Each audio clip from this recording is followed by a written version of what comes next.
sou Bia Kicis, hoje é dia 23 de junho e eu vim falar, vocês podem parecer que a minha página hoje aqui no Facebook, ela tá um pouco monotemática, eu estou abordando muito o tema do Jair Bolsonaro e a condenação, né? Quer dizer, a aceitação no Supremo da denúncia da Maria do Rosário, né? Ela fez uma representação à Procuradoria-Geral da República, a Procuradoria da República apresentou uma denúncia que foi acolhida pelo Supremo Tribunal Federal na data de ontem.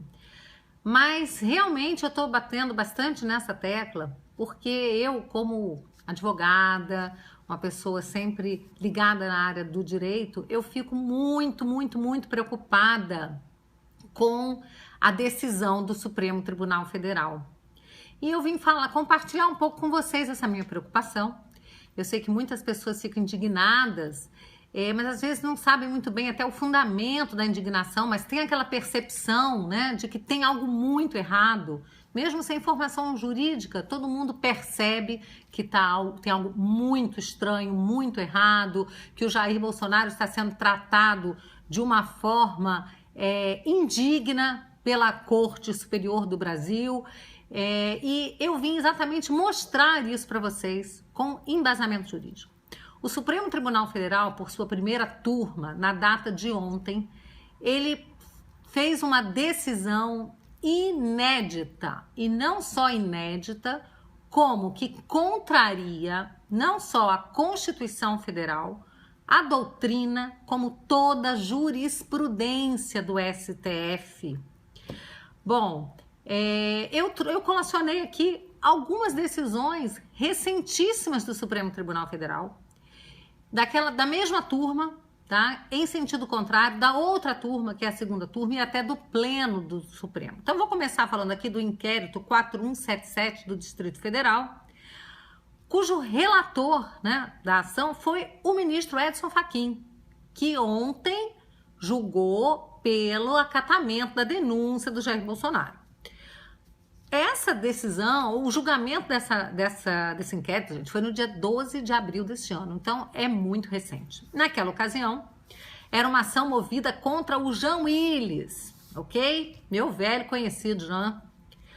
E aí o tribunal, a primeira turma do Supremo, entendeu naquele caso que o artigo 53 caput da Constituição Federal, né, que ele diz que ele, ao conferir imunidade, né, parlamentar, né, significa o seguinte, olha o que diz o acordo. Incidência da regra imunizante, mesmo sendo as palavras ofensivas proferidas fora do recinto parlamentar. O que não foi o caso do Bolsonaro, que foi dentro, foi ali no Salão Verde. A regra do artigo 53 da Constituição Federal confere ao parlamentar uma proteção adicional ao direito fundamental de todos. Todos nós temos um direito fundamental, que é o direito à liberdade de expressão, que está previsto no artigo 5º, incisos 4 e 9 da Constituição Federal.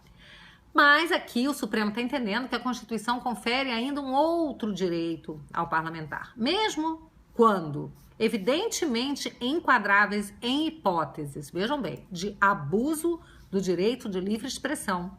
As palavras dos parlamentares, aí uma coisa importante, desde que guardem pertinência com a atividade parlamentar, estarão infensas à persecução penal. Isso significa que qualquer que seja a ofensa que o parlamentar tenha feito, desde que guarde relação com a atividade parlamentar. Ou seja, não foi feito assim, um deputado tem um vizinho, foi lá xingar o vizinho, aí não, eu sou imune. Não, aí não vale, porque não estava na atividade parlamentar. Ou mesmo o caso lá do Jean Willis, né, comigo, que eu acionei o Jean Willis, ele foi condenado, porque ali não era atividade parlamentar, eu não sou parlamentar.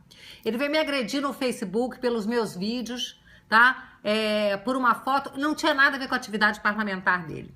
Bom, então, olha só, mesmo assim, tá? Quer dizer, dois parlamentares brigando, pode ser no plenário, pode ser fora do plenário, se tem a ver com a atividade parlamentar, a Constituição protege e ele não pode ser incriminado. Olha só, configura absoluta na jurisprudência do STF a imunidade parlamentar, quando palavras tidas por ofensivas forem proferidas no recinto do parlamento, dispensando-se a configuração da pertinência entre as ofensas irrogadas e ao exercício da atividade parlamentar. Quer dizer, se for dentro do parlamento, se tiver ofensa dentro do parlamento, não precisa nem ter pertinência, tá dizendo aqui. Se for fora, tem que ter pertinência, tá? Tem que ter alguma coisa a ver com o cargo. Agora, se for dentro do parlamento, cara, um parlamentar xingar a mãe do outro, puxar o cabelo, chamar de feia, a Constituição protege, não sou eu que estou dizendo, é o Supremo que disse. Essa imunidade é absoluta.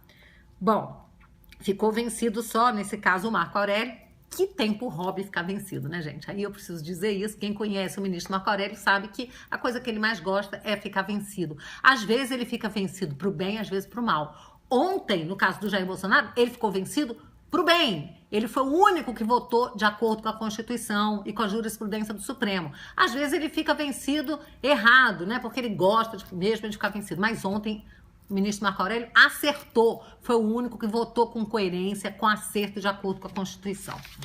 Bom, mas não é só a primeira turma não, tem a segunda turma também. Olha só, a ação originária 2002, relator ministro Gilmar Mendes, tá certo? Bom, essa ação aqui, ela também foi julgada recentemente e diz o seguinte: ofensas em entrevistas a meios de comunicação de massa, postagens em rede social, tá? Tudo isso está sob o manto protetor da imunidade, que alcança qualquer meio que seja empregado para propagar palavras e opiniões dos parlamentares. Agora tem uma decisão do Pleno, quer dizer, todos os ministros, os 11, como é que eles votaram no inquérito 3077, relator ministro Teori Zavascki, dia 27 de março de 2014? Ofensas proferidas por senador para outro senador, tá? Críticas a antagonista político, inviolabilidade. Absolvição por atipicidade da conduta. Isso significa que quando um senador discute, xinga, briga com outro senador, um deputado com outro deputado, um parlamentar com outro, por razões das suas convicções políticas, tá certo? Cada um entende um jeito. Não há crime. A conduta é atípica. Não há crime. Foi exatamente isso que aconteceu no caso do Jair Bolsonaro com a Maria do Rosário. Ela defendia um estuprador, ele defendia penas severas para o estuprador, tá certo? Então, é uma briga doutrinária.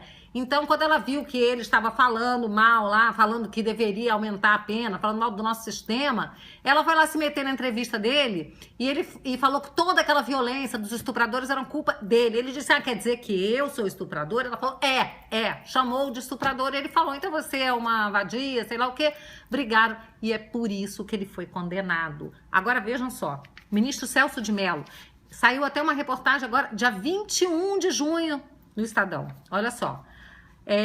Ministro Celso de Mello, que é da segunda turma, um caso da Jandira Fegali e do Aécio Neves. O Aécio processou a Jandira Fegali porque ela colocou no seu Twitter assim: Aécio, o Brasil precisa saber de um helicóptero carregado de drogas. PSDB, teu passado te condena. Então, falando que o Aécio estava ligado aí a drogas e tal, né? E aí o ministro Celso de Mello diz o seguinte: a imunidade parlamentar material, inviolabilidade como obstáculo constitucional à responsabilização penal ou civil de qualquer congressista, racione ofício ou propter officium. Essas palavras lindas, né? Usa-se aqui. Tem que significar alguma coisa bonita também, que é o quê? O Supremo guardando a Constituição Federal, ao invés de estuprá-la. Estuprando, aqui está o Supremo, estuprando a Carta Magna por mera perseguição ao Bolsonaro. É preciso que se fique muito claro. Pela primeira vez, o Supremo Tribunal Federal recebe uma denúncia e abre um processo e transforma em réu um parlamentar que estava jogando de acordo com as regras constitucionais. Tá? Aqui também está dito, nessa decisão da segunda turma, que, olha só, as entrevistas jornalísticas, as transmissões para a imprensa de conteúdo de pronunciamento, as declarações veiculadas por mídia social, tudo isso, tá? está protegido pelo manto da imunidade. Tais declarações estão protegidas desde que associadas ao desempenho do mandato, tá certo? Então, não poderia jamais o Jair virar réu num caso como esse. É estarrecedor, é muito triste a gente ver o Supremo seguindo um projeto de poder que está inclusive previsto no caderno de teses do PT, caderno de tese de 2015, onde ele coloca claramente que só tem um jeito, que é cassar o mandato de Jair Bolsonaro. E o Supremo está se prestando a isso. E eu quero dizer o seguinte, gente. Eu fiquei estarrecida já quando, há um tempo atrás, né, o Supremo rasgou a Constituição no caso do Eduardo Cunha.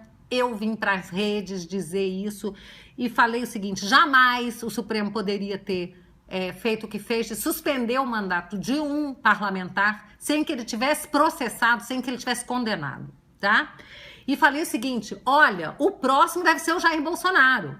Na época eu falei. E naquele caso do Cunha, todos os ministros falaram o seguinte: olha, isso é um caso excepcional, isso não vai virar regra. Como é? O Supremo reconhece a excepcionalidade de um julgamento e mais, o ministro Teori, relator, reconheceu que não havia previsão constitucional para fazer isso e fez.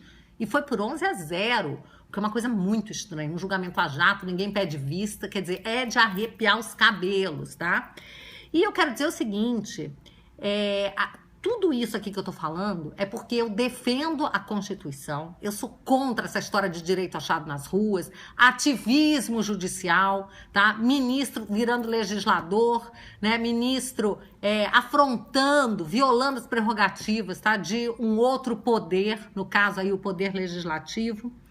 E pode dizer, então você defende aí a Constituição, mas e no caso da presunção de inocência, que o Supremo está querendo voltar atrás, né? No caso da presunção de inocência, a gente tem que entender também que está prevista na Constituição que ninguém pode ser considerado culpado até o trânsito em julgado de uma decisão, não significa aí que a pessoa não possa ser presa, porque é apenas uma presunção de inocência. Então, a pessoa que já foi condenada em segunda instância, é claro que essa presunção tem que ceder lugar, né, a possibilidade de que a pessoa seja recolhida à prisão, seja presa, mas ela vai ter direito aos recursos que se seguem, recurso especial, recurso extraordinário, tá certo?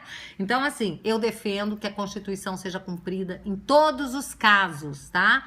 E ao passo que os advogados, né, que estão defendendo aí, no caso do Cunha, acharam bonito, os juristas todos acharam bonito, no caso do Jair Bolsonaro estão achando bonito, né? Só porque isso está acontecendo por alguém que é desafeto deles, tá? Mas quando a gente permite que o Supremo viole as regras constitucionais para prejudicar um desafeto nosso, nós estamos abrindo as portas para que isso um dia aconteça em nosso desfavor ou de amigos nossos. Então vamos ficar de olho, nós não podemos esmorecer, temos que continuar lutando. Defender o Jair Bolsonaro nesse caso significa defender a República, defender a ordem, defender a Constituição Federal. E é com isso que eu encerro fazendo um apelo para que todos os cidadãos que não concordam com o que foi feito pelo Supremo e que têm a justiça como um valor, venham para as ruas, participem das nossas campanhas, hashtag STF sem partido já, hashtag somos todos Bolsonaro, e vamos nos manifestar para que o Bolsonaro seja absolvido e a gente nunca mais tenha que viver esse pesadelo de ver um Supremo bolivariano traindo a nossa nação. Obrigada.